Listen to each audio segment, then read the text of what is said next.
All right. It is 1 after. And that being the case, I want to first again let you all know that I really do appreciate you all being here. I 100% am earnestly in awe of the many weeks that we've spent together exploring this world. And this is much like Lucio stated earlier, while it may be his highlight of this week, and I wish better for him, this is 100% one of the highlights of my week. I always look forward to our Wednesday session in our Chicago coterie. But for the record, for the whole kit and caboodle, this is officially Soup City Sins, Season 6. Does anyone remember our episode? Make You Believe It? Yes, Make You Believe That. This is episode 5 of Season 6. Our magic number is next week's episode, but this week we are on episode 5, Make You Believe That. And so, a quick recap. After escaping the 2 wars fought on 2 different fronts, the shelter finds himself on a nice, quiet, near North Street of Racine, a few blocks from the expressway, and they find themselves supernaturally drawn, oh so subtly, to the area. Lucio has witnessed what he has witnessed, piercing the veil, staring at the other side. Dizzy, with her years of road experience, has that whisper at the back of her neck, slowly, almost silently screaming like the prey as it knows a predator is near. Alex is contemplating the fact that he has ended in the last evening more kindred lives than he thought himself ever capable of, ever able to force himself to justify. And yet, in the last evening, he has taken a score of lives. And he knows, if he's being completely honest with himself, that he will take a score more. And Hestia is marching towards a maelstrom, a powerful thaumaturgical or otherwise mystical and magical source that is drawing all sorts of nefarious and dark things towards it. And so we begin in reverse alphabetical order. Lucio, with everything laying before the coterie, what is it that he would like to accomplish? He is going to get out of the car and start following Hestia, because her by herself is probably not going to be able to handle this. Okay, so easily from the car, slipping the car keys away, he picks up Hestia's shadow. I'm taking it that he has not disconnected from piercing the veil and staring into the Shadowlands, correct? That is correct. Okay. That being the case, as he grows near the tree that's just there midway of the picture that's in open play of the block that you guys are on, that tree is actually more than just a tree. That tree is actually relatively dead and alive at the same time. It exists in the Shadowland as an actual spiritual manifestation of a being of some sort. It is roughly a second and a half from being able to assault Hestia. I shout out to Hestia, "Hestia, stop!" before she approaches it. You hear Lucio's voice, all too reminiscent of him being in his darker shadow form, as if he has somehow crossed over, but still a portion considerably louder than that, but just barely so. Hestia, you hear him call out a warning. What is it that you're seeking to do? Of course she's gonna stop and turn around and look at him like, what the actual F? But stop, because obviously he said stop for a reason. So you do realize we're tied to this thing and I have to cut that tie, right? Yes, but you're also walking towards something that could probably kill you. And I point to the tree specifically. Everything else on the block is still moving and reacting to the wind around it. The tree, while it is waving somewhat, it's not moving in accordance with the wind around you. The soft breeze that seems to be pulling and directing everything towards that building, towards that home. Well, isn't that just lovely? Of course, there's a guardian of some sort. So much shenanigans. I can't with this tonight. So, you know what? What do you suggest we do?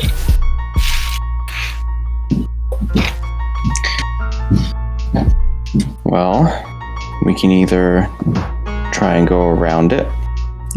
I don't know if it can move, or we can kill it before it kills us. And as you mentioned, kill it before it kills you. As you see Lucio exit the car and draw closer to Hestia, they're stopped and are talking a few paces from that tree on the middle portion of that picture in the open play. But your spidey sense is 100% not only tingling, it is all but vibrating you off the ground. No. Hey, where are you go? No, we need to leave. In the car. We need to go. This is bad. We're not going to win this. Hestia, Lucio, and while Dizzy's voice isn't exactly the most bass-filled, she knows how to modulate her voice. She knows how to make it carry. Why does it sound like she's whispering? You can hear her clearly and understand what she's saying, but it sounds as if she's whispering. Just almost as if she's stage whispering.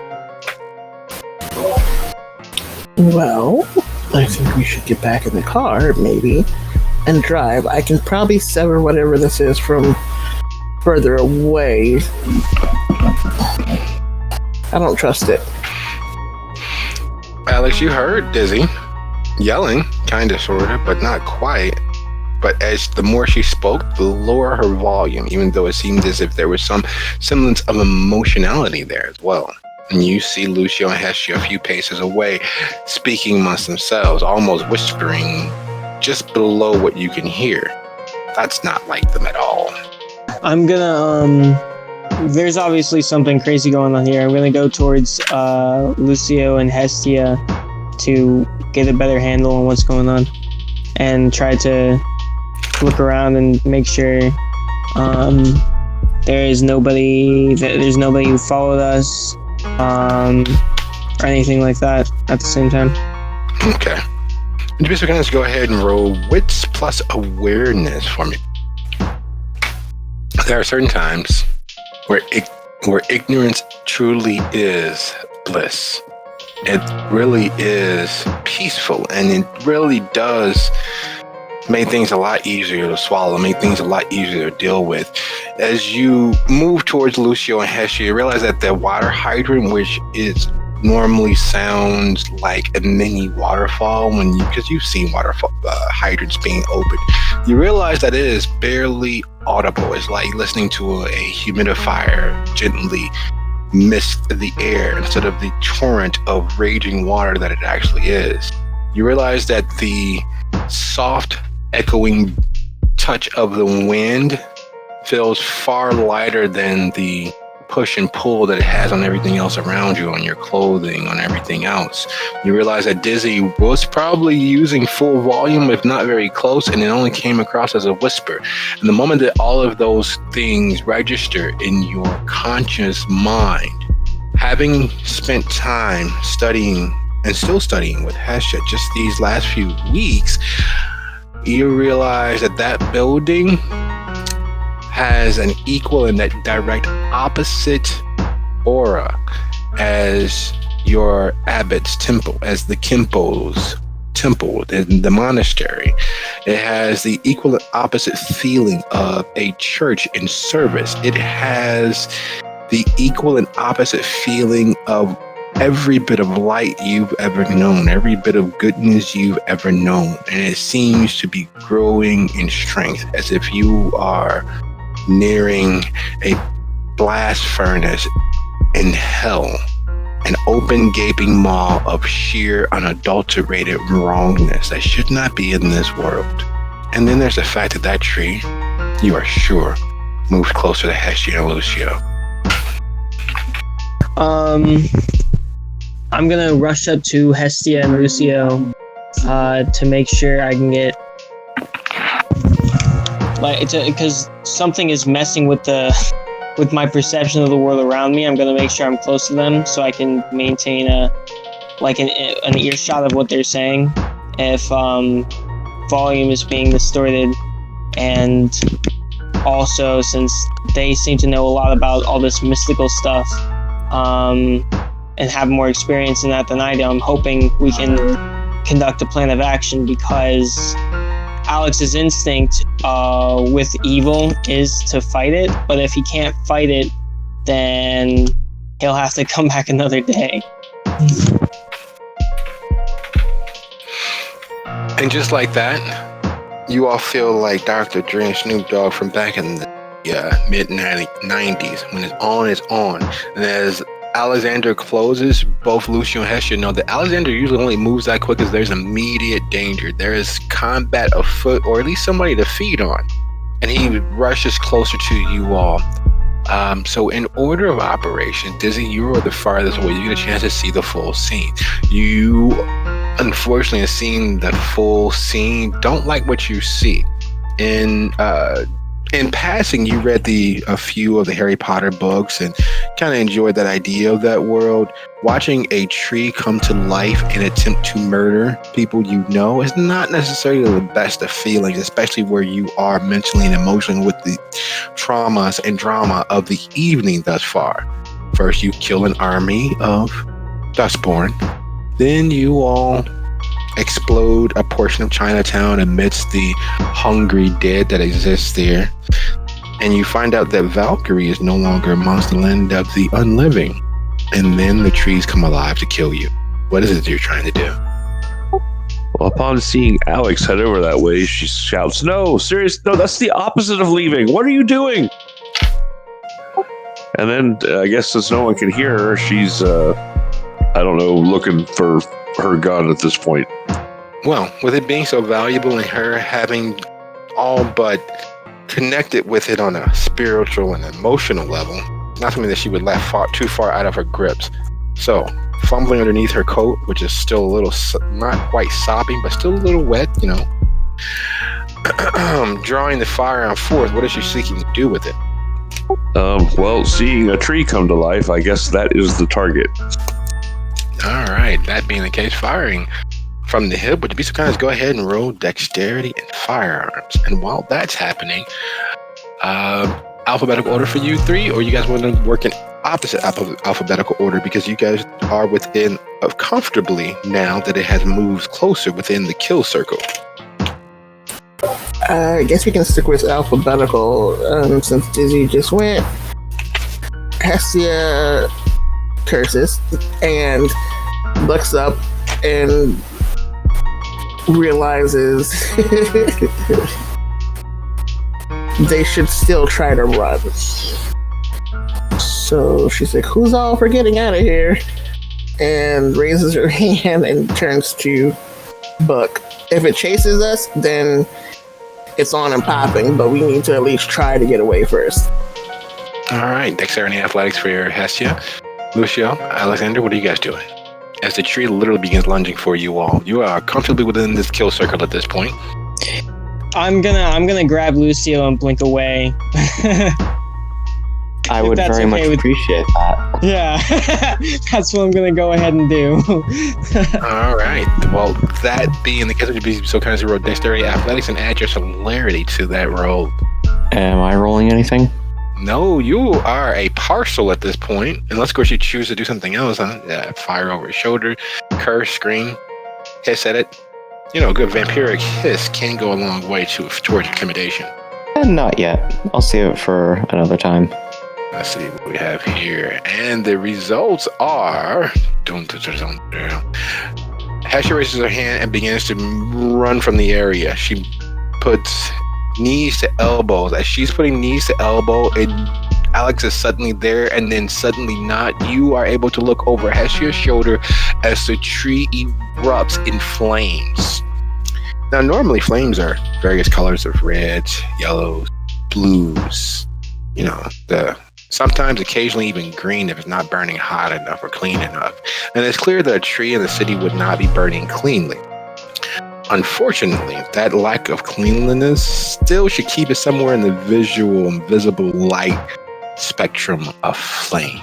As Dizzy's gun explodes, a gout of flame when the tree erupts in a black and barely bluish purple light and tears itself completely free of the concrete at its feet. A little square of wilderness that it had been inhabiting erupts as the roots tear itself free. And while you all can't hear it in the correct volume, there is a scream of pain, and it's as if you were lighting 100 cats on fire at once.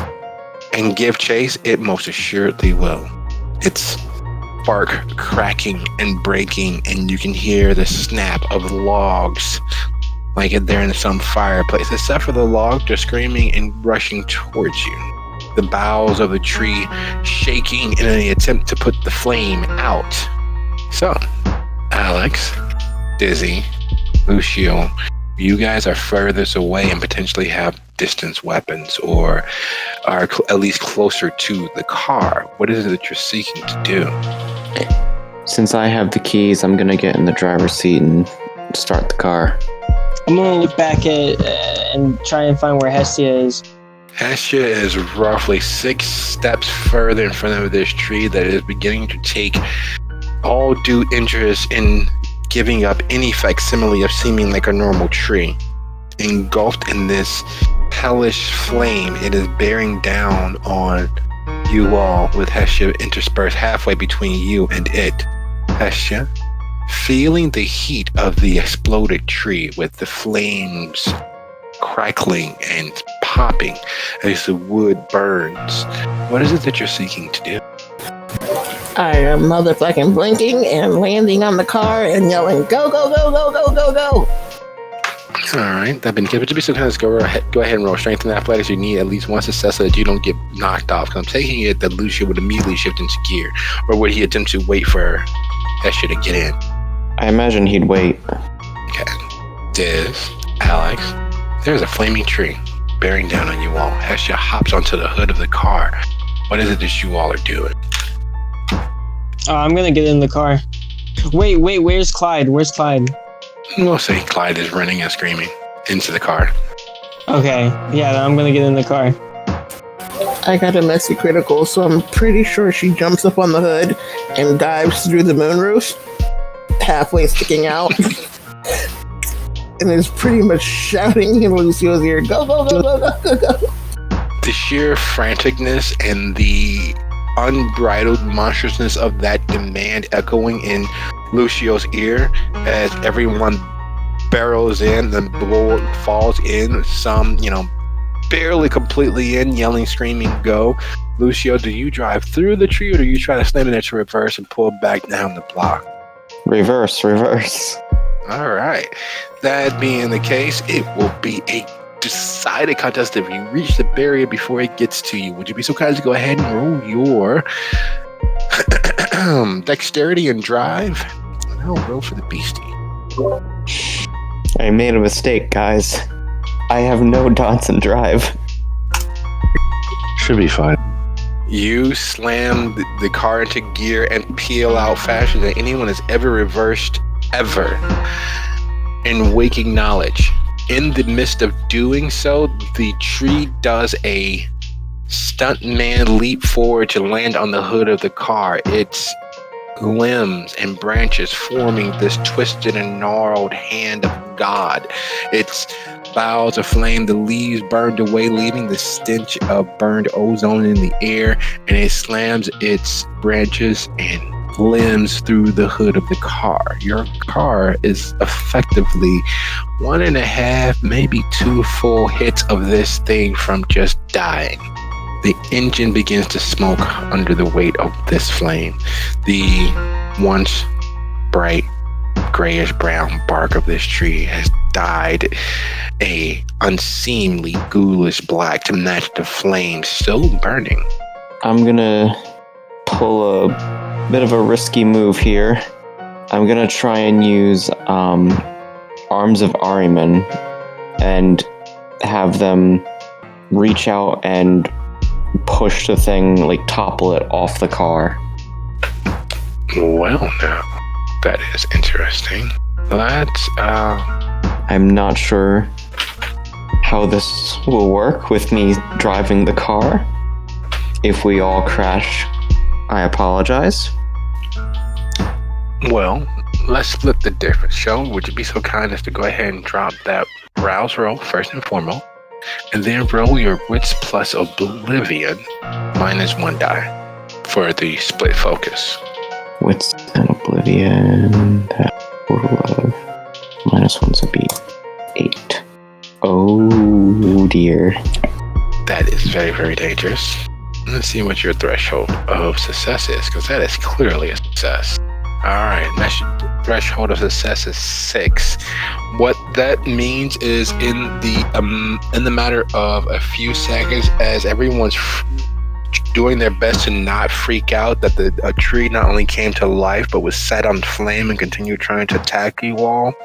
Lucio's eyes, who still haven't quite shifted back to its normal seeming, the light of darkness still whispering and slithering from his eyes, the shadows around the car, as numerous as they are, congeal and amass in a pool of undulating limb, reaching out for the tree, which is on fire and aflame. The flame ripples down the tentacles as it comes in contact with the tree, and the tree and it struggle, pulling it from the car simply because it's attempting to fight the limbs of darkness. And as the fire dissipates, the tentacles, 2 more rise in its place, tearing and ripping at the tree. Limb after limb, branch after branch, you realize that the tree was actually home to its own very veritable ecosystem. There were squirrels and all sorts of little city beasties in that tree. Though ghastly and skullish, fur burned and singed, eyes as dead as Lucio's, and they attempt to fight the tentacles that are tearing at the tree. Murderous, near vampiric teeth of the squirrels and other sundry rodents of the city tearing at the arms as they amass and enmesh themselves throughout the tree limb. Lucio, you manage to keep trucking. As you go further and further, the arms lose strength, but the tree seems to reach an invisible wall, suddenly seeming nothing more than a normal tree that's just been set on fire by some vandals. The flames that were rippling through it are suddenly just flame, yellow, orange, and blue light as the wood of the tree crackles and falls in on itself. The shadows which you had recently controlled once more return to only slightly moving shadows as you all reverse down the street through the viaduct and back to the main egress towards the expressway. The car sounds as if it is a one-man band. You're sure that, a 2019 BMW shouldn't sound like that, but it's still moving. Needless to say, a few moments later, you find yourself, are you going to try to park in the parking structure? Are you going to park near the morgue entrance? Or are you going to park out front of the shelter? I think we should ditch it at the McDonald's. Agreed. I didn't want it anywhere near the shelter, so. If you, that's fine. Sorry, I was speaking with my very, very interesting child. So you all pull into the parking lot of the McDonald's. In memory of Aiden, you pull into the spot that most people order via the McDonald's app from. As you all bail out of the car, you realize this was the place where the little Lasombra who had snuck into the shelter met her maker. Did you inform everybody that that's what happened to her? Or was that something that only you and Whisper shared? Yeah, I never really talked about that. Yep. A few paces from where you all park, the blonde who could be almost a Wish discount version of Dizzy met her end.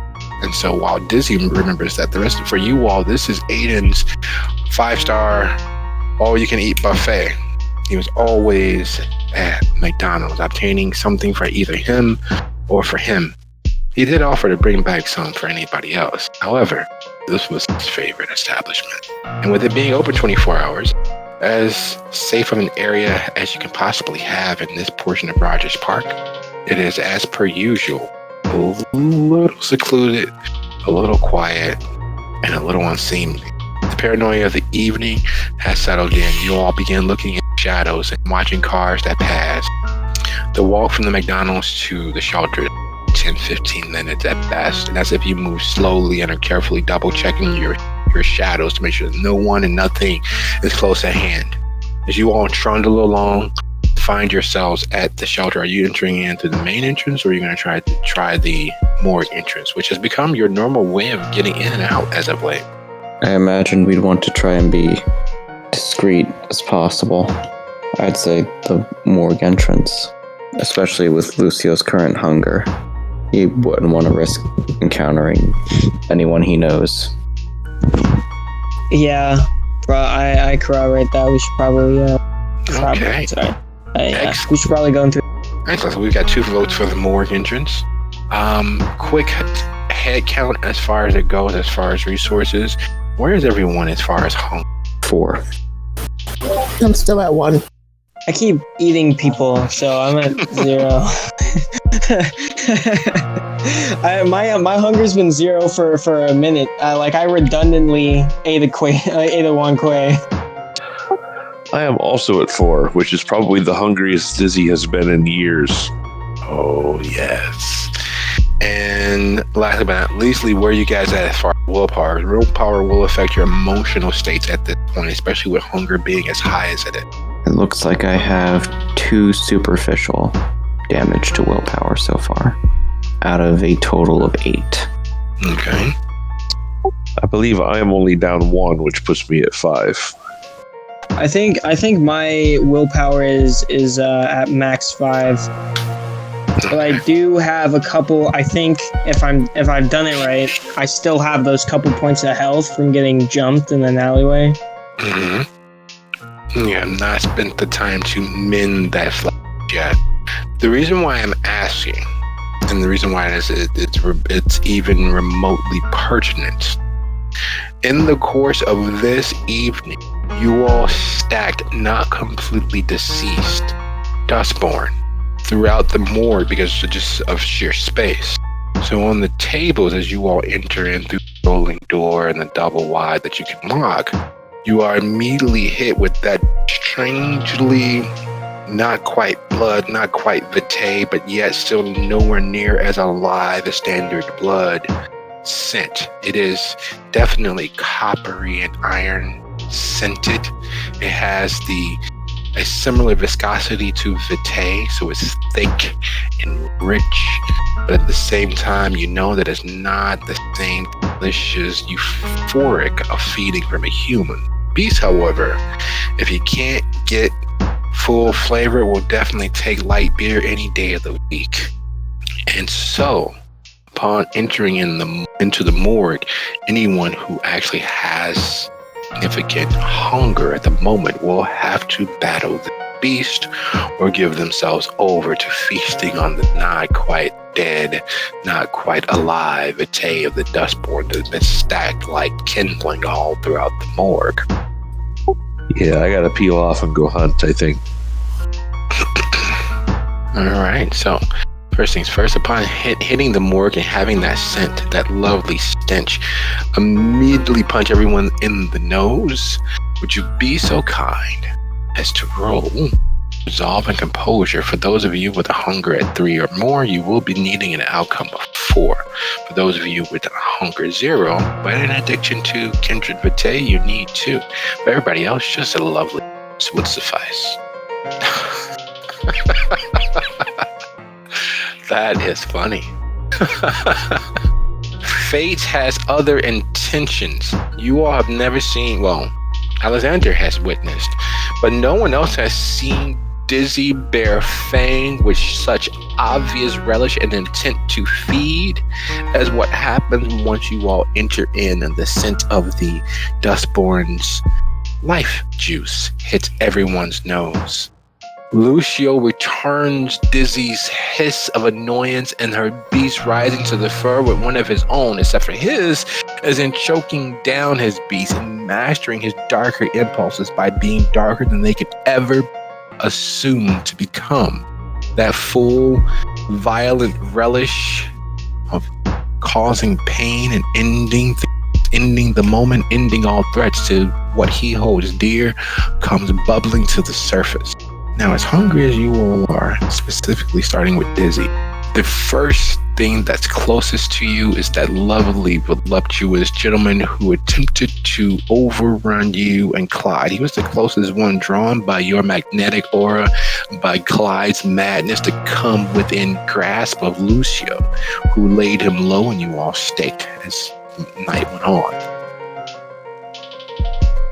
Before you realize that your fangs are halfway into his carotid artery, supping deeply of the viscous blood like vitae that's there. Lucio, it is everything in you that is wrong, everything in you that seeks violence and pain, that is allowing you to keep from burying your fangs in these living but staked or torpid kindred. What is it that you're seeking? And Hestia and Alex, you all are witness to this breakdown of humanity and beast in these two. Is there anything you're attempting or offering or assuaging? So I remember that I had messaged Arsenio to prepare some refreshments for us, but I assume he hasn't made it back yet. No, not yet. He, unfortunately, as he texted you, is stuck in the traffic overflow from Chinatown. Right. So then he's going to try and find the stash himself. Whatever is available in the Haven that does not come directly from the vein. Easy grasp of memory. You realize that Hestia was the last person to put the stash away. And she brought some out right before what was happening with the Dustborn out front, before you all slaughtered them all. I will take as much as I can. Hestia, Lucio's never spoken to you with such monstrous intent. Outside of the very first time that you all met, when he was very passionate about finding missing humans, or at least finding a way to make it right with their families, how you all initially hit it off. His demanding of the packs being brought to him stirs up something you're not quite sure you're accustomed to or willing to become accustomed to. You oblige all the same because the need is very apparent, but in that monstrous bestiality of that moment, there is very much the real threat of thinly held control. So as you all settle in the mood with Dizzy divesting the nearest Dustborn of their vitae, and Lucio supping from a blood pack as if it is the best adult Capri Sun he's ever had, what is the coteries aims for the next 3.5, 4 hours of night?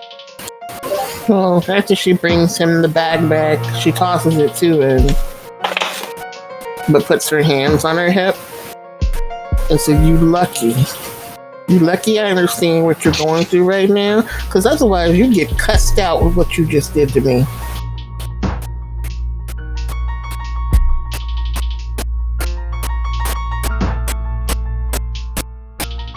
Lucio doesn't say anything. He's too hungry at this point. He just immediately starts downing the blood.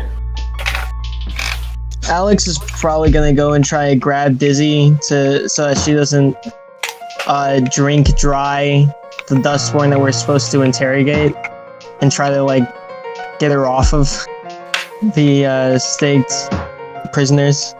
Well, normally a lack of control would require complete satiation. Dizzy is strong enough of will and strong enough of just with everything that's happened over the course of her short-ish unlife to not really want the trouble of having another soul crawling around her blood. So, upon moving from 4 to 2 with Alex at her shoulders, would she try to divest herself of feeding? Yeah, probably. It tastes horrible and everything, so. With her willpower being as undamaged as it is, that's not that huge of an issue. In fact, it's far easier than it should be. Her and Hestia both have that far too human of an outlook on certain things, feeding being one of them. Necessary evil, but it's not an evil that needs to be necessary in regards to divesting another being. That darkness tends to have ramifications and an inciting incident of either addiction or very, very love of the pain caused. The deliciousness of a nice human vintage. Someone who's either madly in love or angry at the world.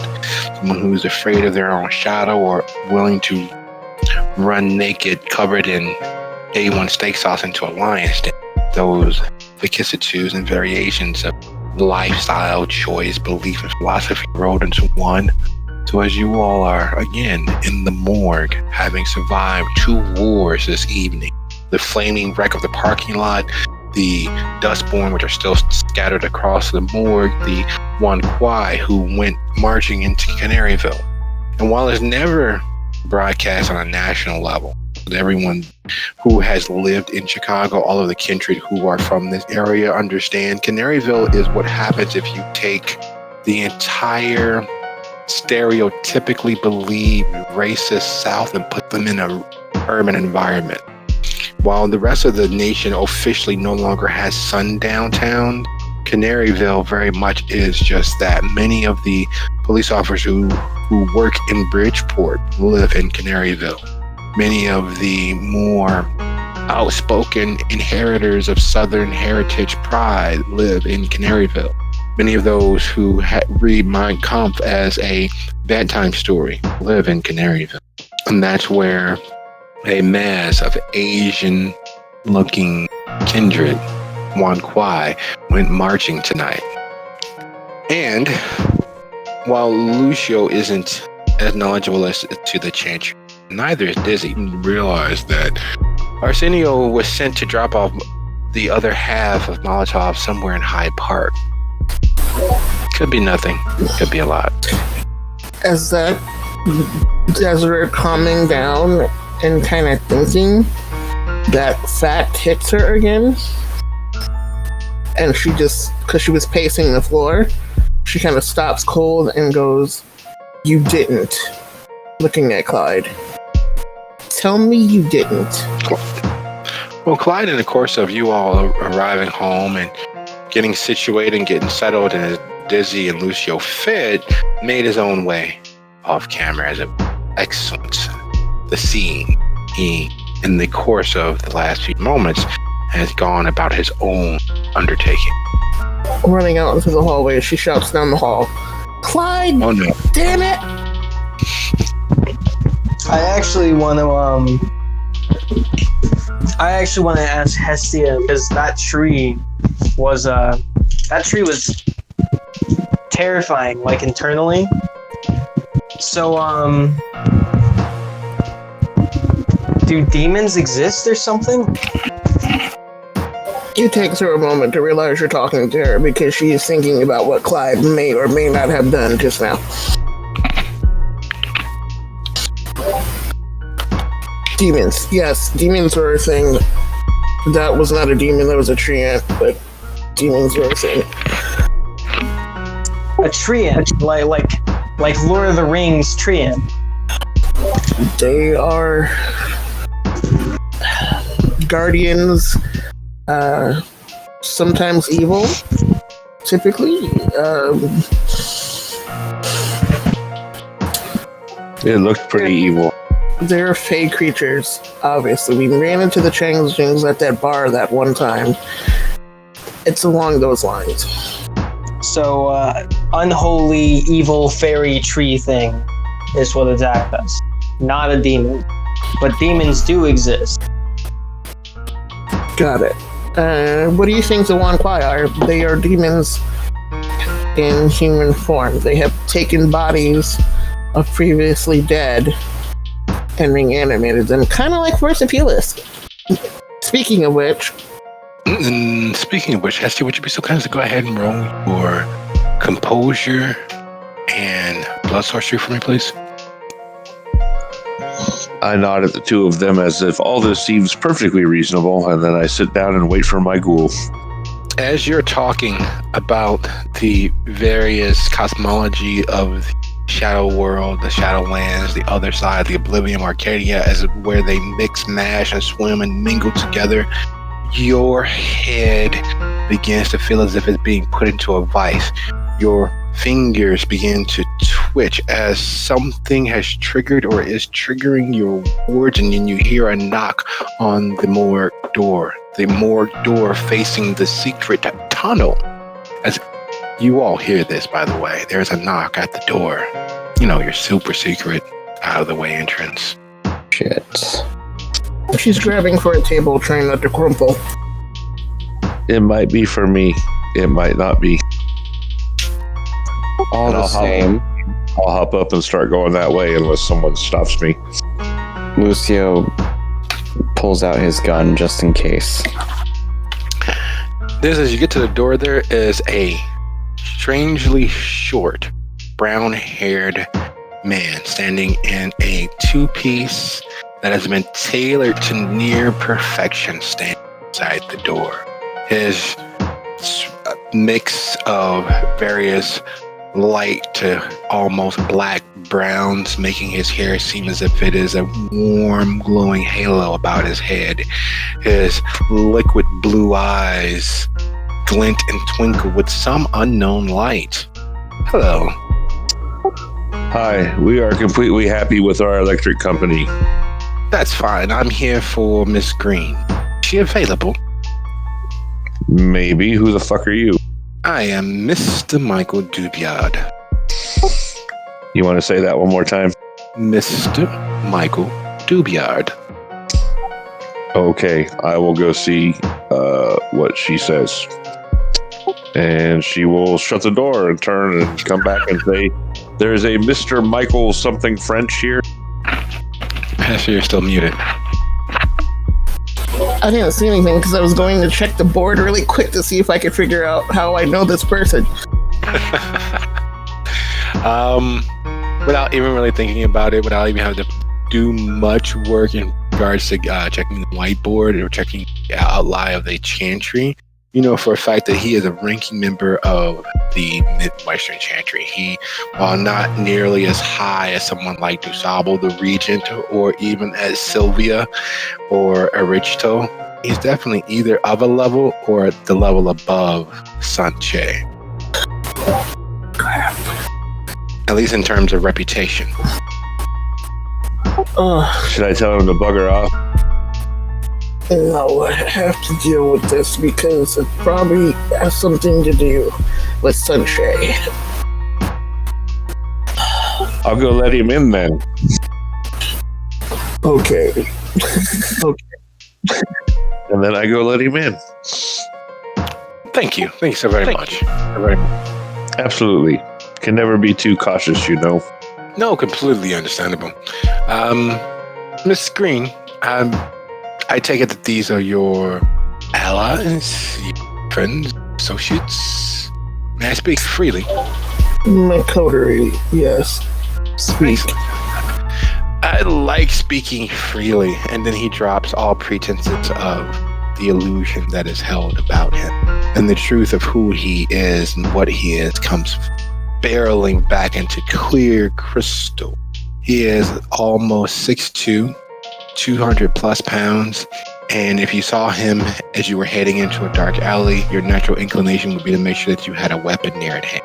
He is no less French, but the clear fact that he came with an illusion present and had no impulses to not hide who he was speaks very much as to the sort of person he is. I'm sure you are aware of the gathering the other night with the bulk of us, the party that was held at the W. I was so sorry to see that you did not make it to the gathering, but I would like you to be aware that during the party, during the engagement, that there were magics used that were above a certain of our members' level of understanding. There will be an investigation as to how she obtained such information, and you have been chosen by Arichto to be part of the adjudicators in the yard. 4 nights from tonight, we'll be meeting at the chantry so that we can discuss the matters of the case most directly. She's managed to finally find her feet, trying to ignore the splitting headache. Who are we talking about? Winifred. Winifred Sciatano. You may know her as the young warlock who helped with that very, very dastardly manner in Joliet a few months ago. She was making the name for herself until, well, she attempted to pool resources and vitae from all of the kindred gathered. Really? Yes. Quite a display of skill, if not knowledge and tact. Well, I have my suspicions as to who taught what, but I will leave that for the formal inquiry. Yes, of course. I just thought that you should know. And he looks around at the stacked bodies all over the place. The small droplets of vitae at the corners of Lucio and Dizzy's mouth. The fact that Alex is standing as if he is on guard against the world. The very naked firearm in Lucio's hand. Please forgive us. Sorry. It's been a very long night. Very, very long. Maid's on vacation this week. Quite all right. I'm on my way to speak with Bella. Is there anything you'd like me to pass along? Nothing pressing. Excellent. If you should happen to find either Norden or Sun Che, please do pass along that Regent Dusable and Nurchto have chosen them as adjudicators for the matter. I'm having the hardest time reaching them. Sunshine normally responds to text. She is quite young mentally. Well, there might be a problem with that, honestly.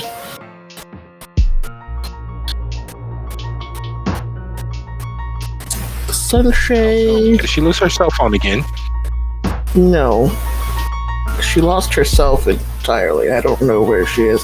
I saw her recently at the beginning of the night, but I haven't seen her since. Oh.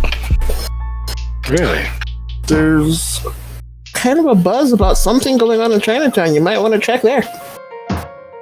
No, yeah, so that's not going to happen. I make it a solemn oath to never traipse into that, either of them.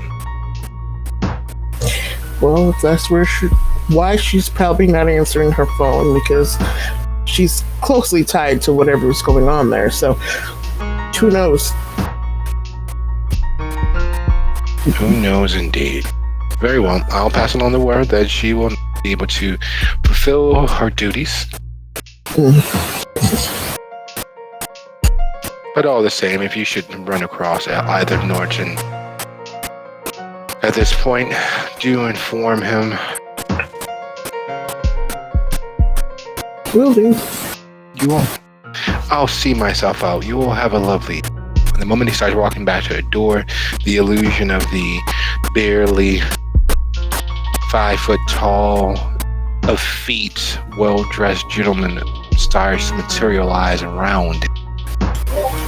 I very carefully follow at some distance behind to make sure that he actually leaves before I say anything. That is a sound piece of advice. And yes, he actually does leave. He really does have other errands to get to, and it's clear that he's been waiting for you all to arrive, because there's no way that anyone would accidentally find that entrance in those doors without having watched you all. And that's exactly what he was doing. Once he leaves, I stumbled my way back into the morgue, rubbing my temples. Well, it just keeps getting better and better tonight now, don't it? the day does lighten as he leaves the tunnel and makes his way wherever he is heading. I really should fix that.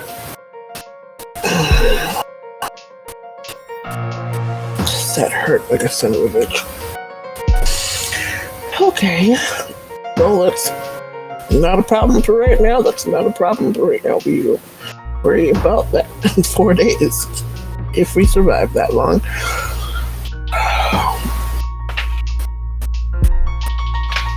It seems as if only people who have a significant strength or mystical know-how about them that causes the ever-present tingling and light averting pain for it to ratchet up to the point where you're feeling it at such levels.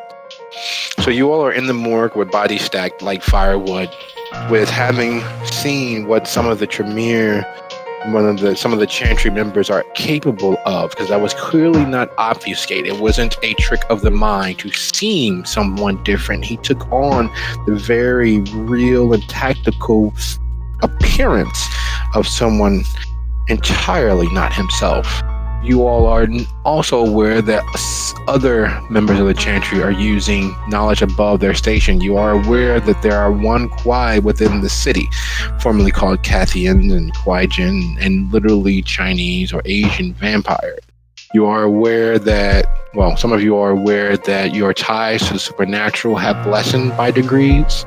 Some of you are aware that there are mystical agencies and supernatural humans with speed and strength enough to challenge the kindred. Some of you are aware that your semblance of family is no longer. What is it that you all are discussing and deciding? Turn to Dizzy, and I know this might be hard, but I need to ask if there were any more of your people in the basement. I know you mentioned one.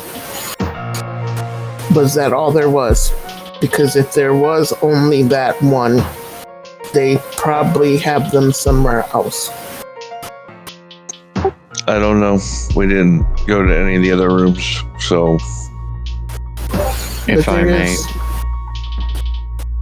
The very real chance that the fire you set them free this evening. She just kind of nods and stares at her hands. If I may, there is the possibility that they've left this, but there is also the possibility that they're still around. It seems like everyone was kidnapped, but they were all kidnapped by different people. You were kidnapped by Jason Newberry. Your friend was kidnapped by the Wong Kwai, and it's possible that other members of your group were taken by a third party. Theist has at least one, or had at least one. That's a lead we could follow. Or at least their phone. Maybe they never had them at all. I don't know. It's something we can't ignore. Speaking of something that you all can't, your connections to the other side technically is lessened by 2. Now that Force Apulus has less need to haunt Haven directly. Your thin, though very protective barrier between this and the other world, your invisible spies, there's no shadow of a doubt that Blue has been feasted upon. He has been consumed, or is in the midst of being consumed by the Why as you speak. Nobody's told me about the blue things, so I don't know, but speaking of Force Apulus, I mentioned to everybody my idea about sending him back in as a mole, seeing that he has the Dustborn body and can handle himself, obviously. And what makes you think he'll work along with us? We don't exactly have a good track record of keeping spirits alive, it seems. Well, he keeps himself alive fairly well, but the thing is, we have to find something he would really want. He has a body, so I don't know what more he would want other than the thought of massive amounts of death and chaos he could possibly cause. When I made my deal with him, I asked him what it was he wanted, and all he told me was life. Well, now that he has a body, technically he has life, but, hear me out, there could be the chance of offering that he could find a better body should he go investigate and see where that gets us. Clyde, you've never been happier that things have gone without a hitch. As you make your way back to the Haven, you see Arsenio pulling up and some Latina moving into the Haven and slightly ahead of you. You go back through the morgue, or you take the... I'm gonna wait till they leave, and then I'm gonna go into the morgue. No, Arsenio, you know, is friends with Lucio. You're not entirely sure. So, there was the small bit of change of information from Dizzy as to she has someone on the inside of Theus. Since I may have breached the masquerade, I'm gonna try to lay low till I know what's happening. Okay, so you're gonna wait for Arsenio and for Vivi to leave? Yeah. Okay. So this is the same, as you guys are discussing, Arsenio, who pretty much, and no, not pretty much, I'll just call it what it is. He has made himself all but at home at the shelter, at the Haven.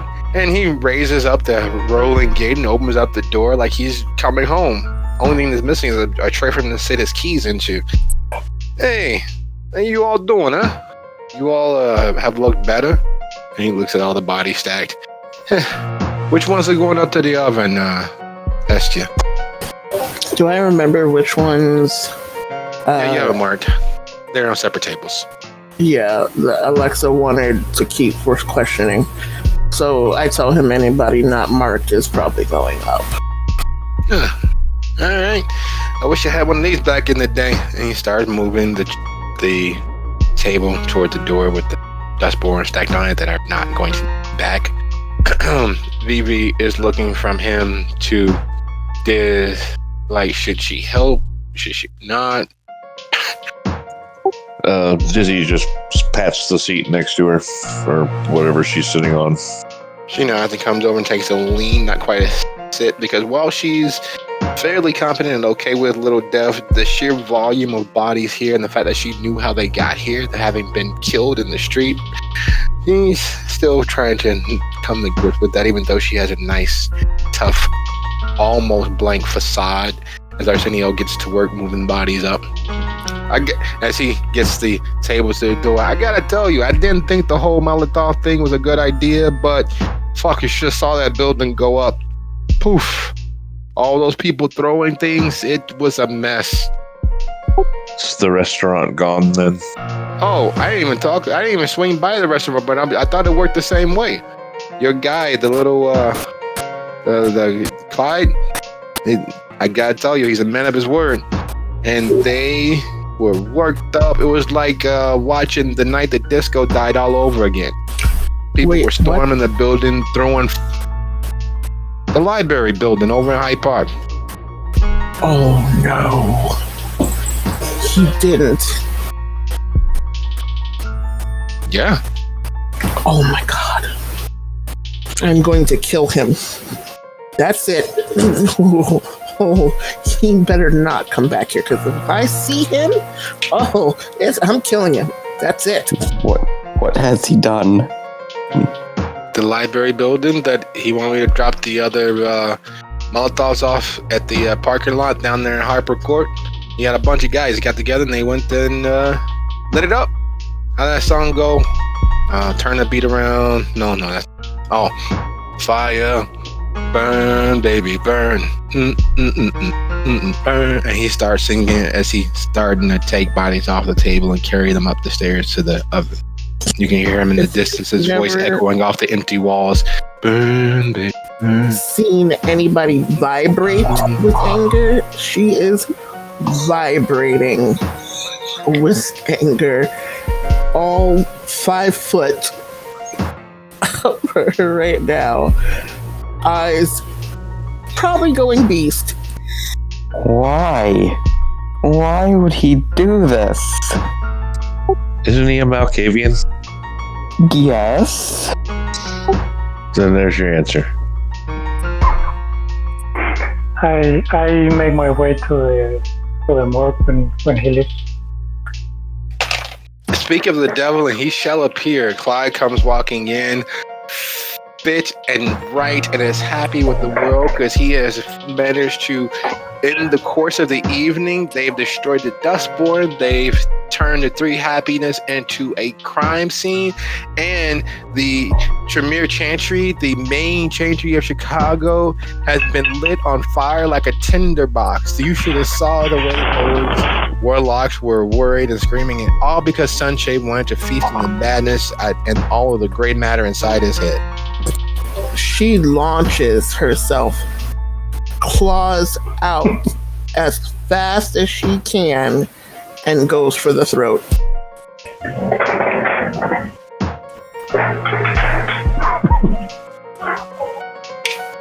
Oh, you all are here. And as you make contact with Clyde, and Alex and Dizzy and Lucio are watching, what is it that's being said?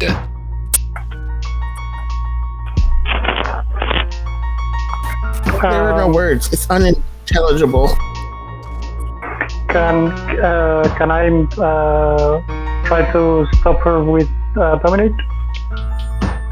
Yes. Okay. Clyde's signature answer for every problem. Dominate. So now wait, I have to be able to see him for this to work, right? Yep, and then your mad, violent rush forward. You two are now separate, your hands at your side. You are no less angry, but you are no longer touching him. What is it that you guys are discussing? Wait, what happened? How did I not connect? You guys are looking at each other and just fuming? No, that's what I said. How did I not connect? You connected, you hit him, he used dominate, you two are separate because he's going to tell you to stop. So with you stopping, with him standing there, what is it that you all are discussing? I just say, whoa, what's happening here? He said stop, but she's still swinging. She may not be able to connect, but she's still swinging. Automatic hit. Alex is gonna run up and try to grab Hestia and hold her until she calms down. Okay, nice and simple. Dizzy also is going to put herself between the two of them. She's not going to try to stop anybody, but she's going to stay. If you're going to hit somebody, you're going to hit me. Lucio, I guess, will pull back Clyde. She's shouting, I will wear your skull as a helmet!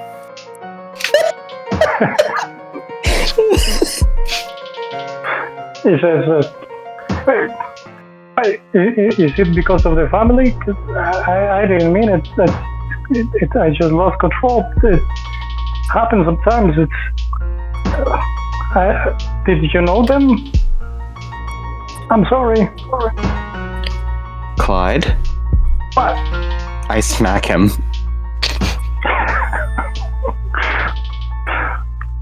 Well, that's no way to treat a friend. After all, after all we've done, I told you that you needed to act before, but now you listen to me.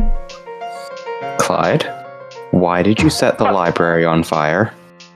Because that bitch wanted to eat me and consume my soul and all that shit that she said that she was gonna do, and I don't roll that way. She wasn't even there when you set it on fire, you idiot! You hear Arsenio, burn the mother down, as he comes back, still singing disco. Arsenio, this is not the time. Well, you want the bodies to stay down here? You want to get them to the oven? The song, dude. Oh, I'm sorry. I forget. You guys don't, you don't like disco. That was like the thing in my high school days. Everybody liked disco. It's like a throwback. Nobody liked disco. People pretend to like disco. Well, they were sheltering her and they were enabling her, so I don't think they were absolutely innocent, were they?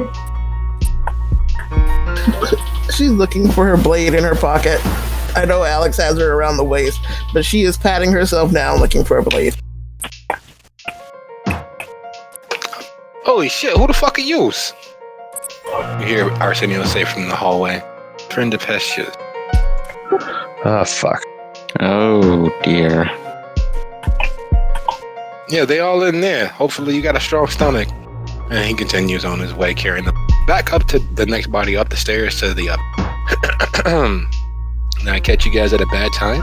Standing in the doorway is Jonathan Myers, dressed this particular evening as if he's a member of the late 80s punk scene. Who is this one? You guys have met Jonathan several times before. He was the member of the not quite official government who helped negotiate you all having to take lessons with Critias. He was also the gentleman who provided some intel for you all to evade the police from one of Capone's former boat holes earlier. He was also most directly friends and associates with Hestia and Simone. Up until recently, he was in, having gone to attend several issues. Oh, thank God, some good news for a change. I don't know about good news, but I'll definitely try. You guys need a couple of more minutes? If we let it go that long, Hestia is probably going to kill Clyde. He smiles. Well, you know, her bite is always worse than her bite. And he moves closer. Well, close enough to rest a hand on Hestia's shoulder. Come on, baby girl. It can't be that bad. She ragdolls in Alex's arm, like just like going limp. And kind of dry sobbing. Not crying, but dry sobbing. He makes Alex's gaze and gives him a quick help. And he begins to wrap his arms around to hug Hestia to keep her feet. Well, now it can't be that bad because we're still here, and the entirety of the city, at least, I certainly know that Chinatown is. He burnt the Chantry house. And they let him? So, I didn't ask for permission, but you all look like you guys have been through quite a bit.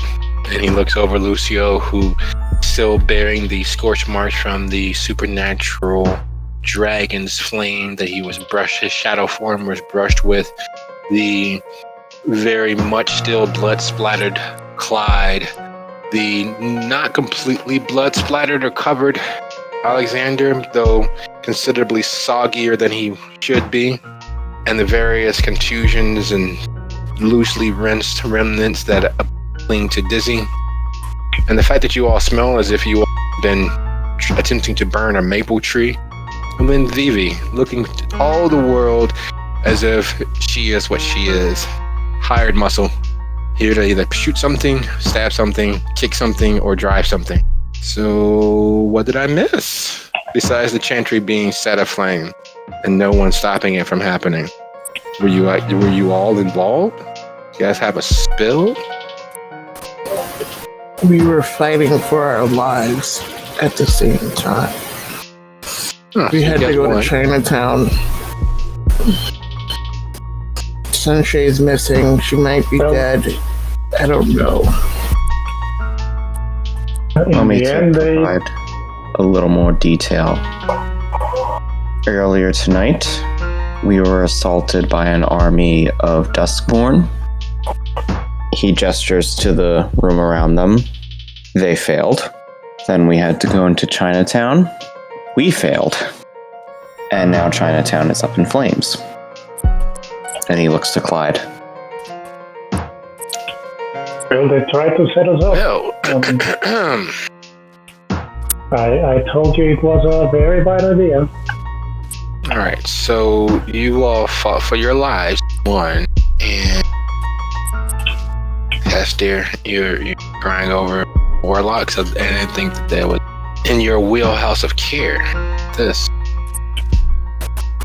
They had told me I could come home if they weren't mad. Okay. And now Clyde the Glide has put that in jeopardy. Did you know what he was going to do before he did it? no. If you I help him had, Did you help him do it? no. Would you have attempted to stop him if you did? Of course I would. That's not in the course. After all, you did spend nearly 70 years staying away from them as far as you could. But all the same, using your most forthright words, and he's part of your coterie, so his decisions, while affecting you, having some repercussions if someone was to come for his life. Otherwise, he's his own man. You are your own woman. And while your tastes vary when it comes to the warlocks and the chantry, it's already happened, right? Well, yeah, kind of. But You're not making things better, my friend. But I like your honesty. So it's already happened or already happening. So that being the case, only thing to do now is to decide how much are you how exposed are you all? Did anybody see you setting the chantry on fire? well, technically, it wasn't us. It was Even just better, you already got scapegoats, right? Nice. So there's nothing else that's gonna spill back on you all. You all have enough to deal with the fallout from Simone and your war with Newberry. So, chantry's on fire. You don't officially know anything about it, right? Astia. She's very quiet in his arms and has her face pretty much in his shirt, growling low, but doesn't deny what he just said. So officially, you don't know anything about it. You to help or to save anybody or to put somebody out on the floor and tell them to stop, drop, and roll. So it's not something that you can actually take active aim or hand in. It's already done. It's already over. Now the point moving forward is to make sure you all have alibis so that if it connects with Clyde, it doesn't connect with the rest of you. And then, unfortunately, I would have come a lot sooner. But Damien needed a hand or three.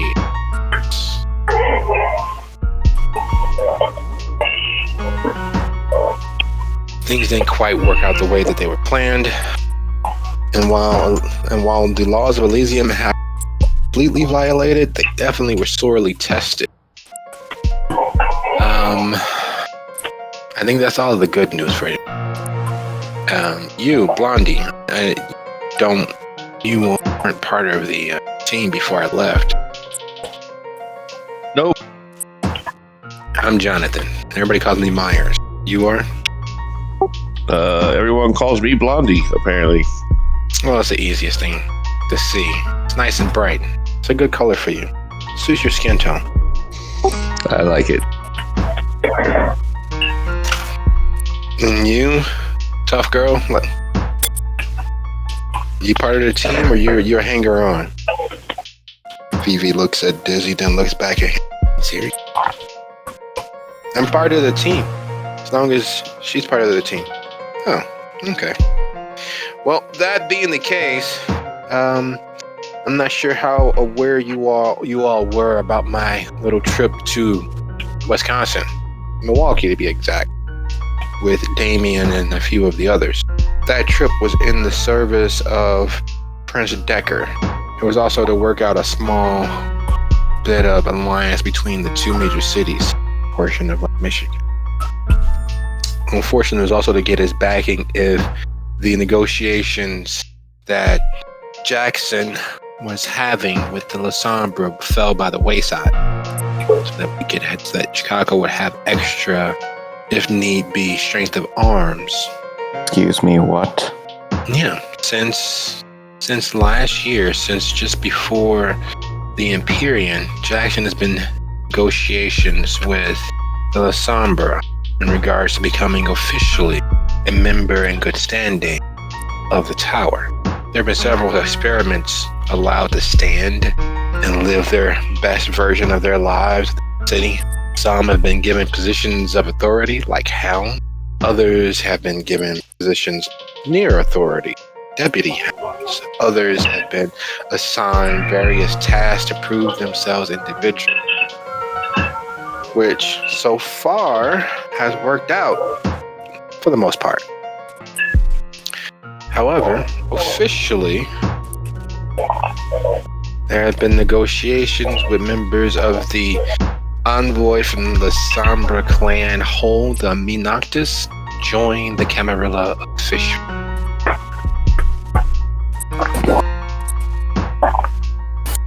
Blakeney.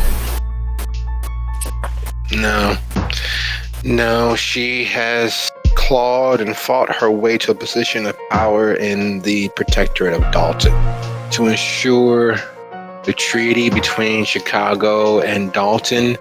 There are members of their security team, they're members of their hound and sheriff's advisor are on their way to Milwaukee now to help with the most recent problem that's popped up. So if Blakeney appears and maintains her position of authority in Dalton, there's not much we can do to touch her. So we have to find her before that. The thing about that is we had Blakeney for a little bit, and then kind of a little typical fuck up happened, and now probably not staked anymore, Blakeney is missing. We were trying to find her. No clue where she's at. Was she hurt? Very hurt. She was very hurt. More than likely, that means that she is, and her retinue are laid up somewhere not in Dalton, healing, so that when she returns to Dalton, if she returns to Dalton, she returns at full strength. Maintain her position there and use it politically as leverage to maintain that she is safe from direct opposition. Typically. Then we have to find her before that happens. And I think I have an idea of where we can start. Excellent. A good start usually means at least a decent finish, if not a good one. S, remember when my boss came by? When Novak came by, and he was talking about how one of Laura's friends had been asking him for floor plans? Yeah, that's how we had the map to the Three Happiness. Yeah. He also mentioned to me that they had set up a meeting that's supposed to be happening this Friday at one of the dead drops. I'm not sure if that was set up before or after our scuffle with them. If it's set up afterwards, then we definitely need to be there.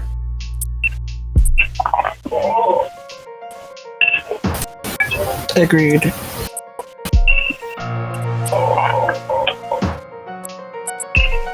You guys got plans? And you want to fill us all in?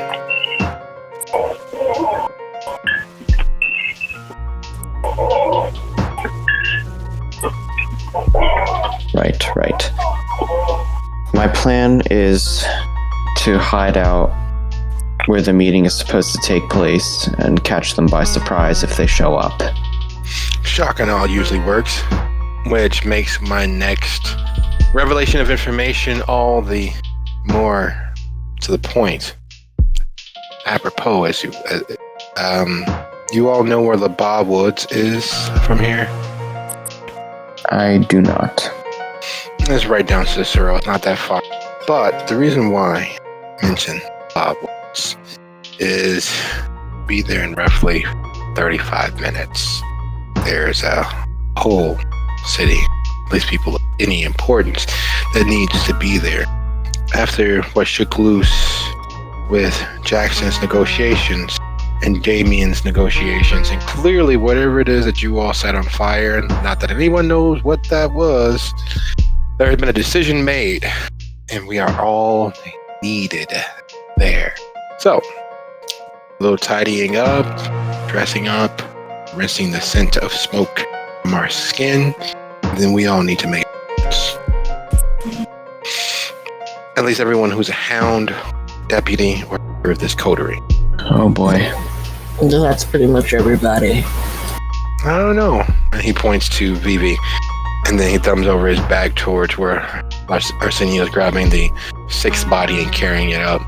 They don't necessarily seem like they're actually part of, maybe hangers on, but not my place to say. So, get changed up, get ready, let's get over there. And with that, we'll pause for a quick 10 minutes. I'll see you guys back here at 22 after. During this break, would I be able to roll some rouse checks for healing? Yes.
Testing.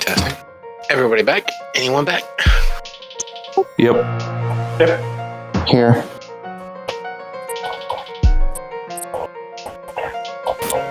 Back. Okay, so the only seems to be Mr. Alexander. We'll fill him in. So after a quick respite, heading to their particular areas of Haven, changing, shower, shaving, dressed in relatively tired and unsullied, you all find yourselves on the road to Luluba. Was there any bit of conversation, questions, like you all are sharing as you head to Luluba? When Hestia went up to change, did Jonathan come with her, or did he stay in the morgue? No, he'd come with. Okay, so I will message you about something, because it would have happened while they were upstairs upstairs changing. Okay, and that aside from one character to their mouth that's happening, is there anything else that you all are discussing with either your ghouls or with each other?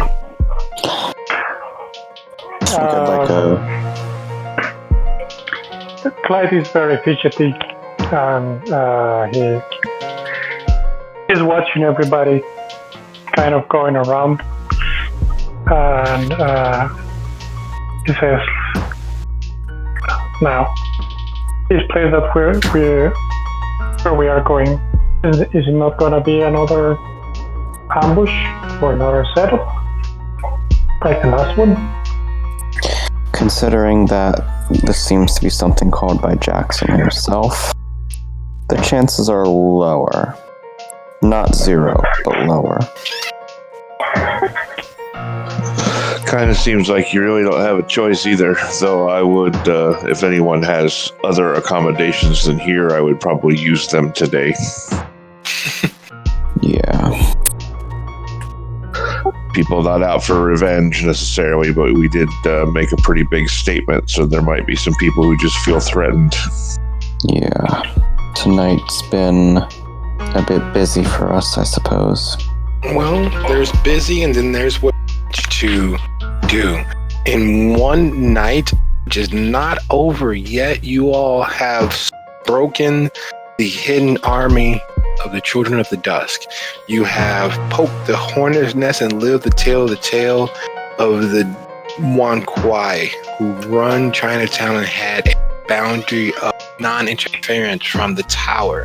And you burned down the main chantry house for the Tremere of Chicago.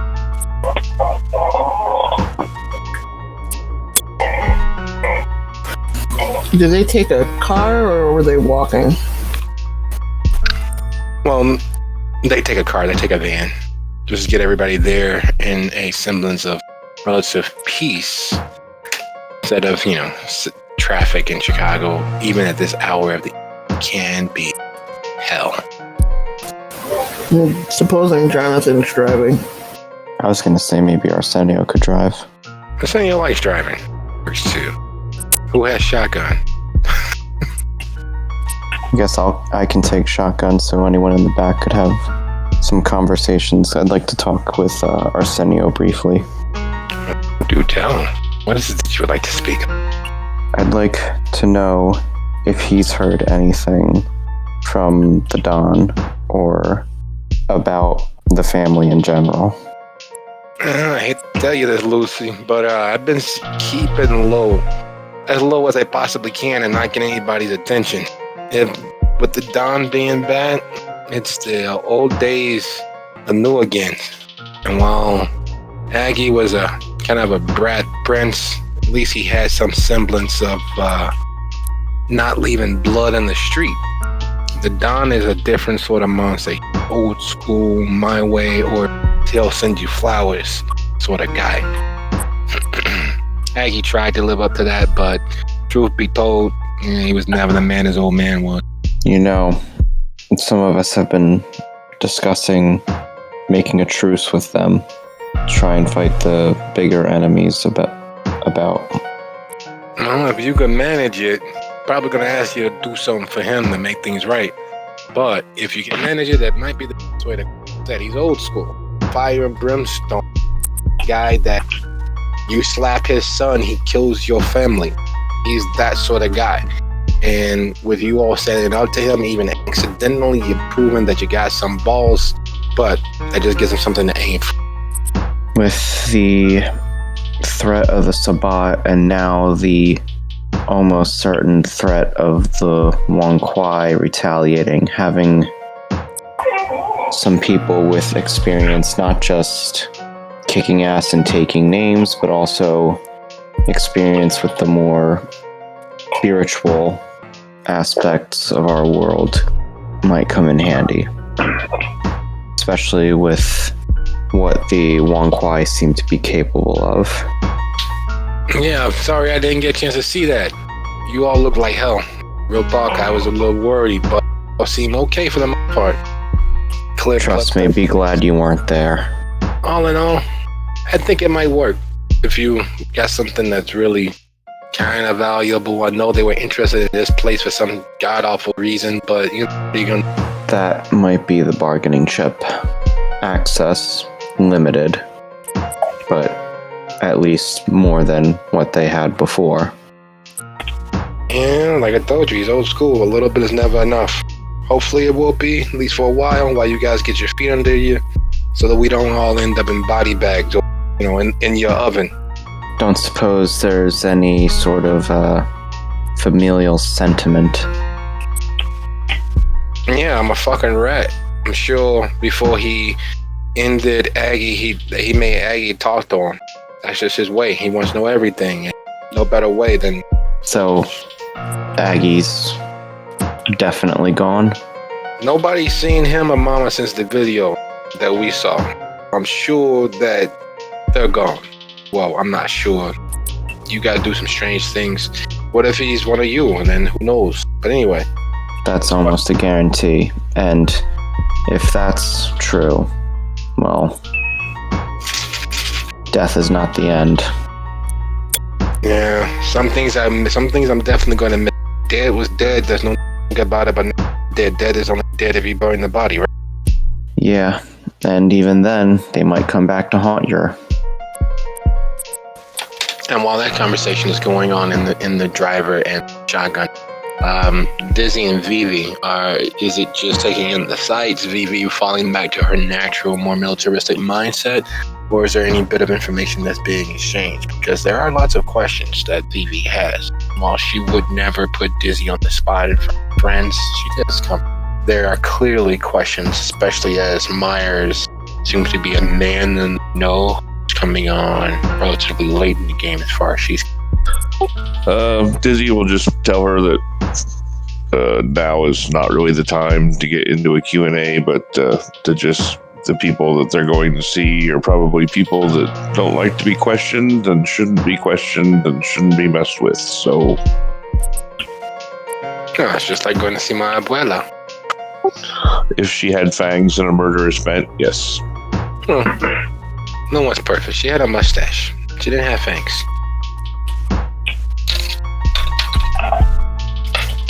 But Chica, you hanging around with nothing but bad guys. I'm sorry. And she laughs and looks out the window, watching Treach blur by.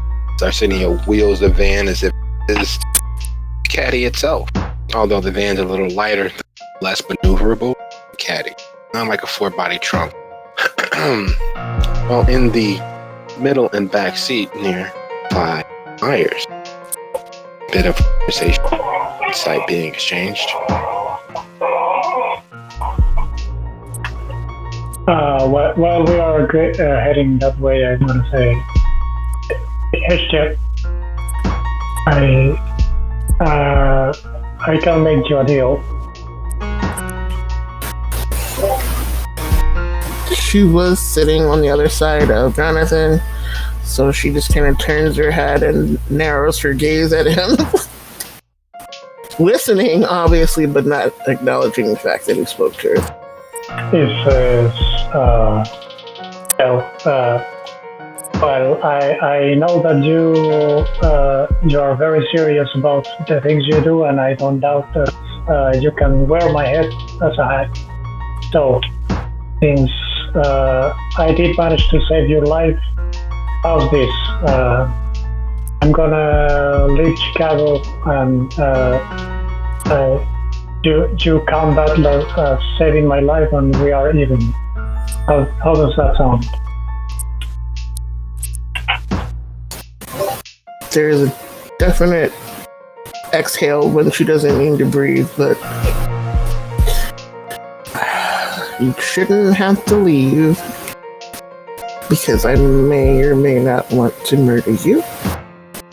But for the sake of everybody, I know that you want to murder me, so you see how I operate. If you come after me, I will come after you until one of us is finally dead. So I think the best possible resolution will be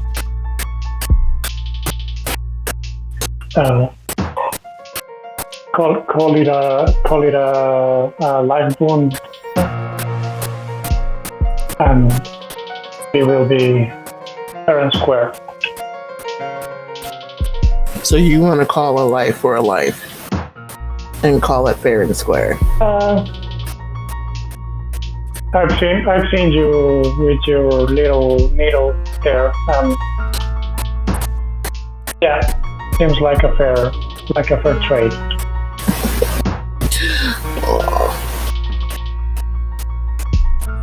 Fine, fair trade, a life for a life. I stopped trying to kill you. You saved me. Even you don't have to leave, but I suggest you stay away from me for a while. That sounds very generous of you. We'll see where the night takes us. And where the night takes you all is Laba Woods. You all head down to Tui, take that west, and take Cicero down run into the auxiliary service entrance. Strangely enough, Arsenio should know the service entrance, because he's, as far as you guys know, have never worked for the Park District or the Forest Preserve. Yet he knows where the service entrance is to Laba Woods. for Lucio and Hestia, who knows where he was formerly employed and worked for, that does not speak very well about the potentialities of their not hidden repositories of former enemies spread throughout the reserve. But as you all come to a rolling, slow stop, you realize that he is not the only person who knows about the service entrance that lets you out just outside of the parking deck for this entrance, for this area of the woods. There are roughly 35, 40 vehicles, which means there are a significant number of people, kindred, further along. Meyer smiles. Well, I guess we are fashionably late. He begins to disembark, holding the door open for Clyde. Arsenio hops out, and you all trundle along. Where you all are in the group isn't all at the same time. And where that is near the center of kind of northeastern portion, there's a reservoir, small little man-made lake. It's a little out of the way and off the beaten path as far as things go, because there is a jogging path that goes through the preserve. But this is just northeast of there. And as you all begin to approach, the copse of trees that have so far all but hindered your path begins to open up so that there's almost a clearing there. In the center of the clearing is a pile of logs ranged in a near platform. On that roughly thrown together platform of logs and kindling is a monstrous mountain of a kindred, about 2, bald with a beard that would make any Viking jealous. It's bright red, and it's clear that he is far more savage than he lets on. Someone has taken the initiative and gagged him with a bit of metal. It firmly strapped into place, his fangs exposed and him foaming at the mouth. Damien, Alexa, and several others are easily within view. You see the people he noted as the pack standing not far off, enviously watching, and you see Prince Jackson and then Annabelle. There's Newberry and a few other individuals who are clearly members of the government at various places, forming a loose circle around this person, this kindred display, top of branches and logs being put together. Once you all approach, Jackson moves closer to the platform. You all take up positions in the crowd that loosely forms around while sitting in the chair. As everyone sits silently for a second, Jackson's gaze moves from one corner of the circle to the next, finally settles on Myers and the newly arrived hounds, deputy. Well, I see that we are all here, brothers and sisters. I understand that the night is very, very long, and I apologize for taking up a bit of your full fish city.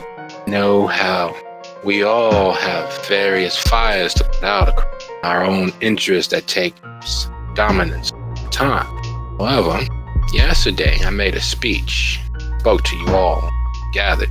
It was, of course, interrupted by our very own Majesty here, Somber. And as he says this, stepping from the crowd is a shorter, dark-haired, whose skin is even pale by kindred standards. The message that our young Miss Van Burris has brought forth is that the clan of Night are longed, for whom this year of experimentation has reached its end, have decided to officially attempt to join our ranks. Now, I know what you all are thinking. My first response is much the same. Hell to the no. Fuck them, then the shadow horse they rode in on. All right. I'm searching people. You can see Newberry slightly getting worked up, and you all only know that Newberry's getting worked up because you guys have been up close and personal to him, properly worked up previously. Needless to say, as Jackson goes on speaking to the crowd, it comes down to Somber can't be useful to Tal, but instead of forcing his will, we'll try something he will the matter to those gathered. And with that, 3 minutes right now, either the Lasombra will be part of the tower or our message to the world will be made clear to all gathered and open. And he steps out of the center of the circle, leaving Sierra standing there. And he moves directly towards you all. You all realize that you aren't that far from Damien, Alexa. And he moves directly to you. It is a real pleasure to see you all up close and heard so many things about you all. Specifically, how was your... I'm sorry, can you repeat that last part? How was your all evening? Lucio gives a bow to the prince, and as he rises, he says, "It's been quite eventful, but we're all glad to be here." Seems like this night never ends. No, it rarely does. And I understand that you all may have a vested interest in this decision, accepting the clan and to us as a whole. But as Hound City's would, your voice resounds a lot louder than all. So I'm gonna put it to you all individually. Lucio, directly, Lucio. You, each and every one of you, are members I consider in full standing tower. So none of your individual ties to your clans, your sires, nor anyone else matters here and now. It doesn't affect you the other. But I do need to know where you stand. You are hounds and deputy hounds, and according to Damien, have been quite useful in ensuring, if not the protection, then the avenging of any and all of those who stand against the tower. So what is your voice? Are we going to allow the Magisters to take up residence within the warmth of our bosom?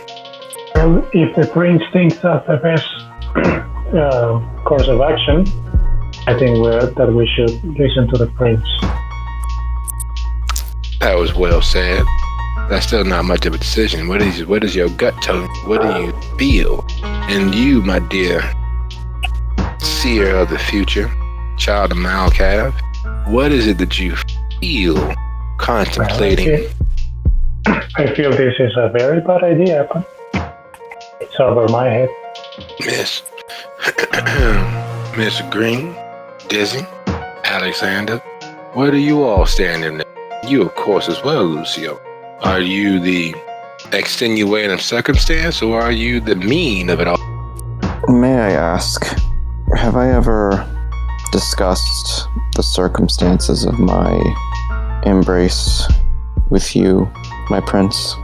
No, of course you haven't. Then, of course, that would bring up the fact that you were stolen from one world and planted right in the middle of ours. That's true. Which would mean whoever brought you into this world, their life, of course, forfeit, no matter how well you have comported yourself and brother. Would you like their lives to be forfeit? Are they individually responsible, or is it something that runs through your blood? Something that runs through your clan? I was brought into this world as a mistake. I have no connection to the rest of my clan. However, I would want to personally see to it that the one who killed me is brought to justice. And if that also means I have to enforce the traditions against my own sire as well, so be it. But I consider that a separate matter from the rest of the clan, as I believe that those two are acting against the interests of the rest of the clan gathered here. Now that's some high old deep old shit there. Good thing that you're in a position to exert the full authority of the tower against any and all of those who have transgressed against the masquerade. Now the question still kind of sort of applies. Do you think that your clan, your blood, deserves a seat at the table? It may be the kids' table to start. Do you think they deserve a seat? I think if they're capable of doing what I've been able to do over the last year, if any of them are even half as capable as me, then absolutely, provided that their loyalty is genuine. Well, now I see. All right, ladies and Alexander, I think the matter of the mic being passed settles on you all. How do you all feel about the Magisters officially being members of the tower? I think they should be offered their chance to prove themselves helpful or hurtful, whichever that may be, and judged for individual action rather than that of what their group might be known for. I think they deserve their chance.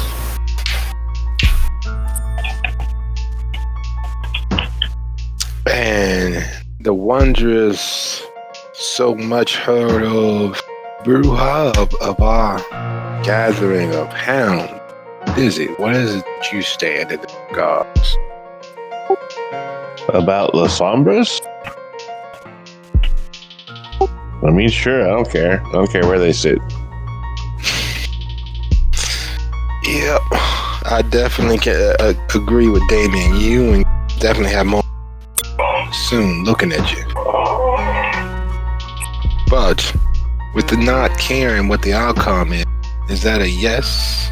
No. Is that a Lucio or is that a Clyde? I mean, my experience with those people has been not good. Except for Lucio. He seems alright, even though he does some pretty creepy shit.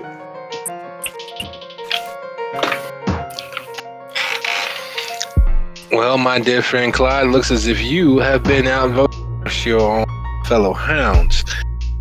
Though, strangely enough, you and Newberry are of a like mind when it comes to this. We're very vocal about the idea of them not being part of it. In fact, he said that young Lucio had on multiple attempts tried to kill either him or you. Is that the case? Mind you, I don't care because you both are still here. And there's no proof besides your word. But is that true? Has Mr. Lucio here, Mr. Representative of the entirety of La Sombra, tried to end your existence over Newberry's? Well, Lucio has always been very helpful to me, but besides that, there's a darkness that no light can ever disperse. There's a madness there that's different altogether than that afflicts our clan. I would like to bring up the point that if it were not for Lucio, Newberry would not be here to complain about this at all. He would have been eaten and shat out by a werewolf by now. That is a story for another day, but I'll take that Mr. Darcy here has not tried to kill either one of the children of Malcav, right? I would agree with that statement.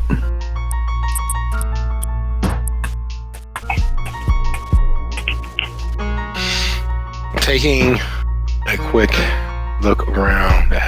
Well, I guess our 3 minutes have passed. And he moves back to the center of the gathered kindred. All right, so I have spoken with the hounds and I have their opinions. And I have some of yours as a whole, but where all do you stand in regards to accepting the Magister as one of us? And no sooner than Jackson puts the question once more to the gathered kindred government and their retinues and the people who actually are the voices of things step forward, you hear a blood-curdling scream of no from Newberry. A no, never, no way. There's no way that we will continue being who and what we are if we let those monsters, those Sabbat criminals into the tower. And the moment he says that, you all hear an immediate yes from Ballard.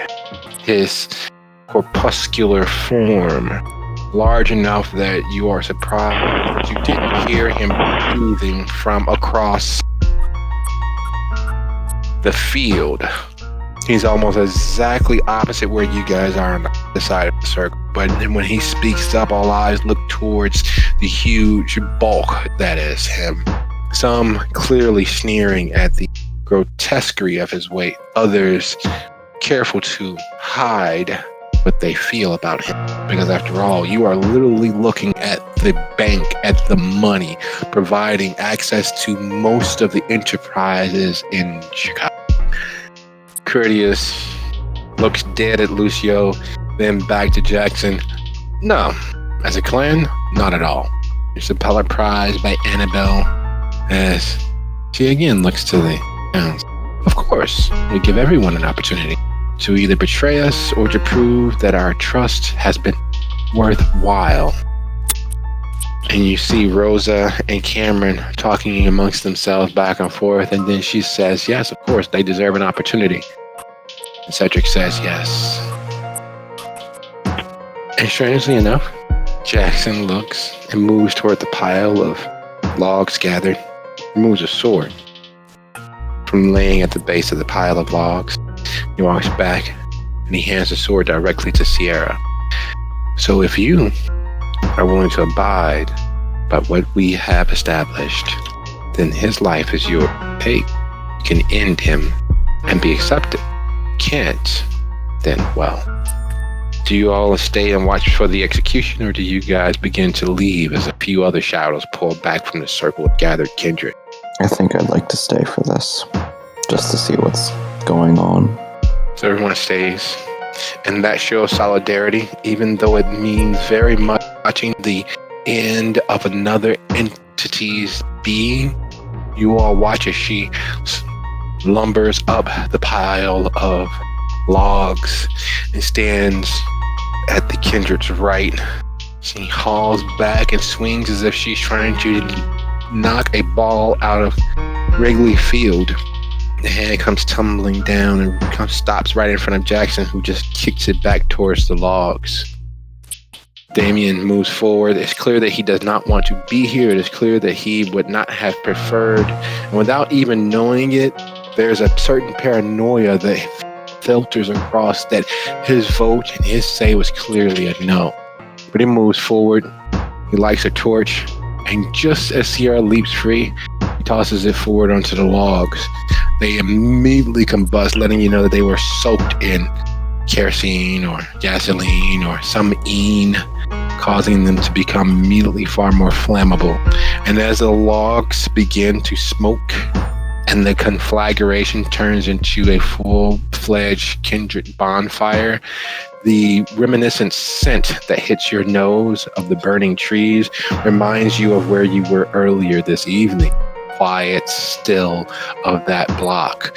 The fact that you knew that there was death that was on the wind and that was calling towards you all, and you all find yourself here as a kindred of some significant age is immolated.